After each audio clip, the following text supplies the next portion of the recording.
idealized version, I would have you know. Thank you very much for coming. I run a teacher training center in Athens, Greece, and online, mainly online, these past few months due to the COVID situation. And we do run a lot of sessions in Zoom. And this inspired this talk because my trainees have a lot of problems with Zoom. And so I'll start with the problems. Of course, we can begin with our basic toolkit. We brief our trainees to have, a good display board, to be knowledgeable about creating text, editing, managing Zoom well, being somewhere where they can keep their resources together. But one of their main tools is their display board. And I don't know if you have any problems with the Zoom whiteboard, but would you like to type any problems we have with Zoom at whiteboard if any of you do have problems? Or maybe I will be creating problems for you just because I'm doing this presentation with Jamboard. Type any problems you have with Zoom whiteboards. Anyone?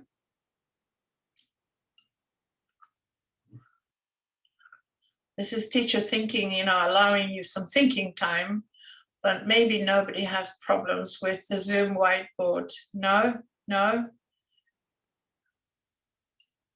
Or is everyone answering a different question? Anyway, I'm going to move on. And if you find something that resonates with you that, you also have as a problem, I think, you can type something enthusiastic in the text chat. My trainees and I have found that Zoom, like other online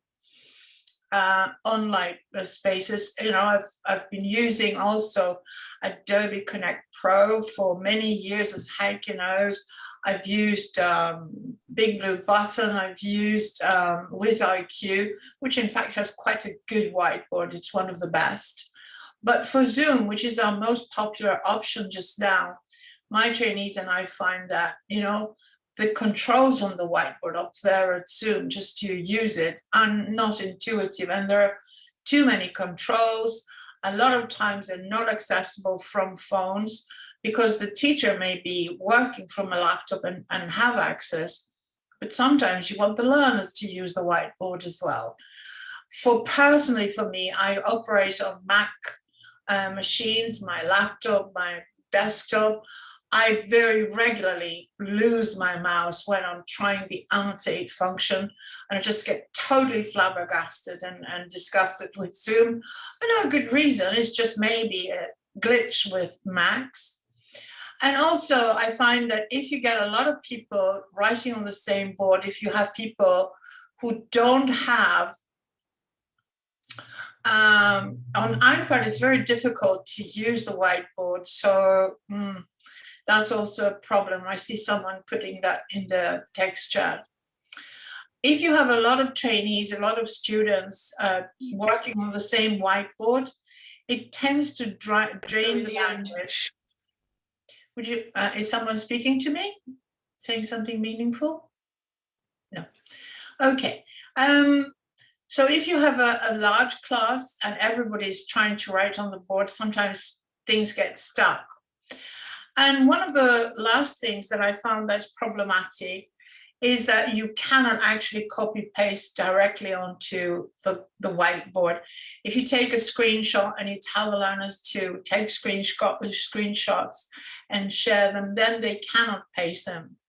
We found some roundabout solutions. For example, we have you have a WhatsApp group or a Telegram group, you can get learners on phones to paste into that. And that's very easily accessible. But today I'm going to be talking about Jamboard as a way around all these problems. I found it very, very useful for these particular issues. My slides are not progressing for some reason. There we are. Okay, So I find it very useful, first of all, because there are fewer controls. The basic functions, you can make shapes, you can make text boxes, you can have stickers, and also you can draw and highlight. And there's also a pointer. These are in Zoom as well, but they're much more easy to access on a Jamboard, and they're easier to use. They're more flexible.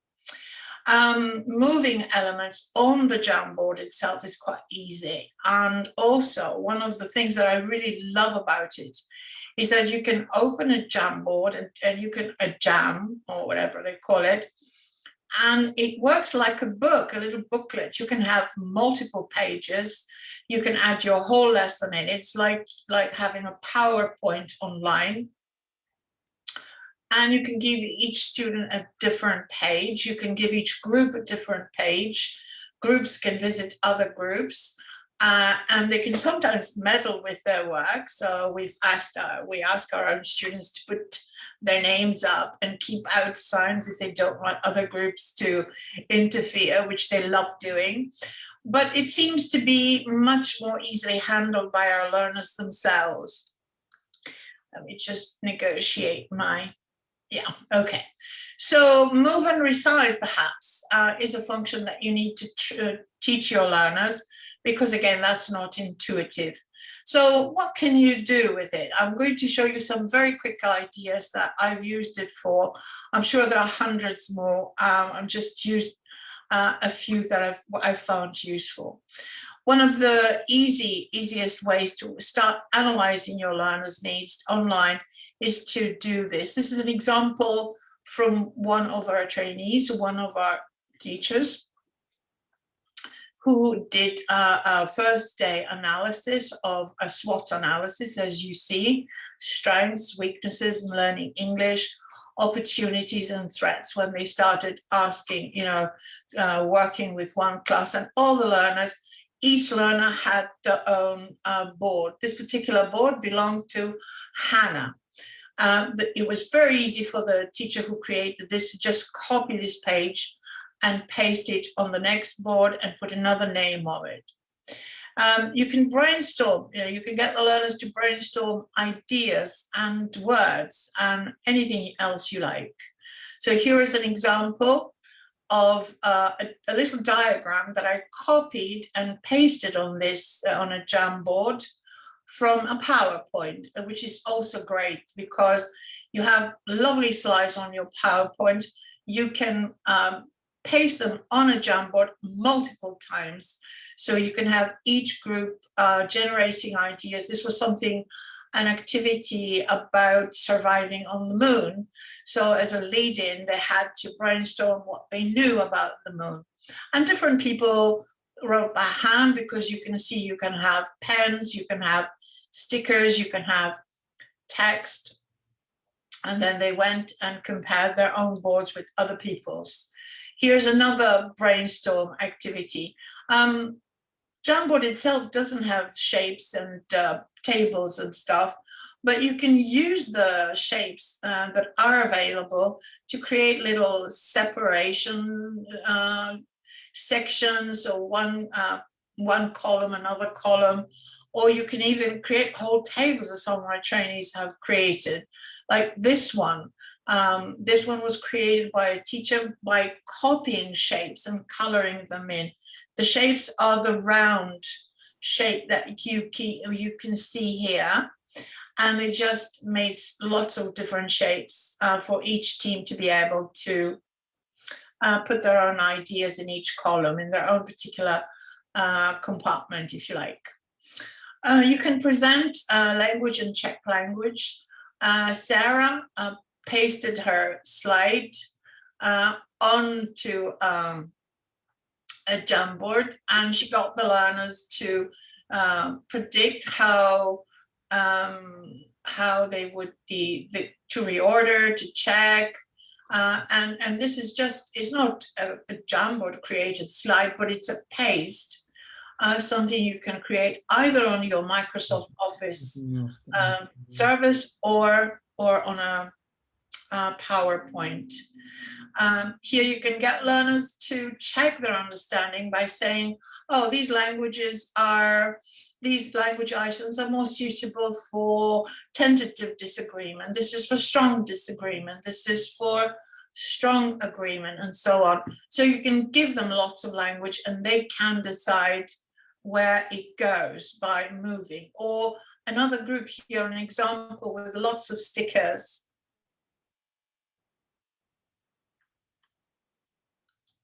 Where they they decided which expressions were formal, which were informal, and which were more neutral. Everything you can do on your, on a handout, you can do a little bit more interactively on Jamboard, because the learners can complete answers with the stickers or with extra text that they can write, or handwritten text. And also, you can get them to reorder stuff. For example, this is an image from a colleague of ours who used to be a trainee. I think that's Katie Munch. And she made some really nice Jamboards where she gave examples. For example, you can drag the words for making sentences. So she wrote individual words that could be dragged around the board. You can get the learners to practice orally or in writing. Thank you for annotating my slides. I would never be able to clear those little signs. Thank you. And here is some written practice that I saw. For example, the teacher said, post your wishes and respond to the wishes of others. And one of the students said, I wish I could ballroom dance. And another learner went and posted another post-it. Oh, but if you could ballroom dance, it would take up a lot of your time, or you could get injured on the dance floor. Okay. Could I ask the naughty person? So it's a good place to have different kinds of practice. This particular one was the kind of written practice, but it's a practice that you can get people to visit and respond to. Just one moment. You can also just grab, copy and paste little cue sheets. This is from a handout, but I love the fact that I can just screenshot that thing with my snipping tool, and I can just throw it on the page, and then I can make copies, and different pairs can go online and in the breakout rooms and ask each other questions. This one is to practice used to, for example, or this one is for them to do a little project, a discussion about what kind of virtual practice they should choose for their class. You can do some individual writing, also group writing, because the prompt can be repeated several times. So this is the same prompt where I asked some trainees to describe the process of writing in the classroom. And I gave them a pretty unartistic drawing that I did myself, I must confess. But I copied that on every 3 or 4 pages. I think, and each person had to write an individual text. Then they could visit each other's page and peer correct. So you can do peer correction, you can do peer evaluation. This is an example of using the highlighting tool, or maybe you can, the fellow student can create a little sticker with their correction. You can get the learners to organize, to reorder, to prioritize things, because there's this move, drag and move element, which is really nice. This one was not actually drag and element, but I think it's a nice example of, getting the learners to look at some pictures, tell a story, put them in order and tell a story. This was in a lesson on listening, where they had to recreate a story in a more kind of TBLT type of lesson, where they had to narrate what they think happened, report what happened in the main room, and then listen to the actual narrative and compare with their own ideas.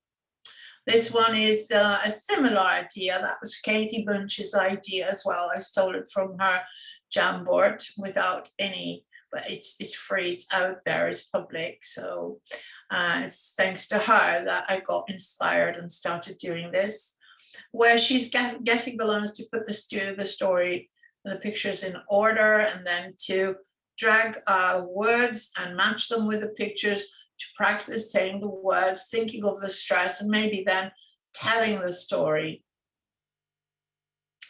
Categorizing and prioritizing can also turn into a very individual thing. This is a group of trainees. It doesn't actually matter what they were doing, but you can see that the environment allows students to be quite creative and to organize in their own way. A couple of little extras that I thought were nice. If you're using Jamboard or an Android or an iOS device, you have what is called assistive tools. So if you click on the pen and you start drawing a little face, for example, the assistive tools try to guess what you're drawing and they present you with different drawings. So I tried to draw a cat and it came up with a better image of a cat than I could devise. I tried drawing, writing the word hello, and in my kind of 5-year-old type of handwriting, which I do, the assistive writing device fixed my writing and produced, almost print quality writing. I couldn't share without. You can get the learners to play board games. This is a pretty boring grammar exercise that I turned into a game a long time ago. And you can have the learners move around the board by putting their name on a sticker. You can find a dice place very easily online. Just go on online dice and you will find something, and I'll show you in a minute. And just before I thank you all, I just want to show you a couple of extras. This is Twitter. This is the dice rolling thing. You can find other places like that. And also, I made a board where I stuck a lot of different stuff just to show you what you can do. I don't know where. Yeah. I called this stuff I stick into jams. For example, you can create a background that you get from Google Images, and you can, if your theme is banks, for example, or banks, I don't know, banking, images, banking and finance is better, is what I want. You can get, for example, a couple of images here or something, money, there, this one. And you can set that as a frame and you can get the learners to brainstorm words, or even you can add an image from Google. It doesn't have to be the background. It can be cats. You want cats for your lesson. So here's a cat that you want to insert as an image, or you can have different cats, and you can enlarge and move the image around, and you can change the background, make it wide, and you can get the learners to write words or whatever it is you want them to do. You can use image prompts, and it's very easy to copy the material on one board is very easily copied into another page. And you can get people in pairs to ask and answer questions, and then to add their own questions at the end. You can get games on board games that you can copy and paste or directly, either from a Word document where I have created a lot of boards that I've made, or from an online game that you find you can just screenshot the board and put it in here. I showed you cue sheets earlier and pictures for a story. And also one, I think this may be one of the last items. What I like to do very often is to animate the course book a little bit. This is an image from the course book, which online, it looks very crowded, very, I don't want to use all this, lots of writing on the page, which is very difficult on the eyes. And particularly if you've got people attending your classes from tablets or smaller screen laptops. And what you can do is you can just take snippets of, just snip items like, you're going to do this. So, all right. And you can go to your Jamboard and paste it and highlight it and make it big so everybody can see it. I think that was my last idea here. This was supposed to be a very short presentation. So I'm going to go back to my presentation. Thank you very much. And if you want to get in touch, I work from Celt Athens, and you can email me or you can ask to connect with me on any of the social media.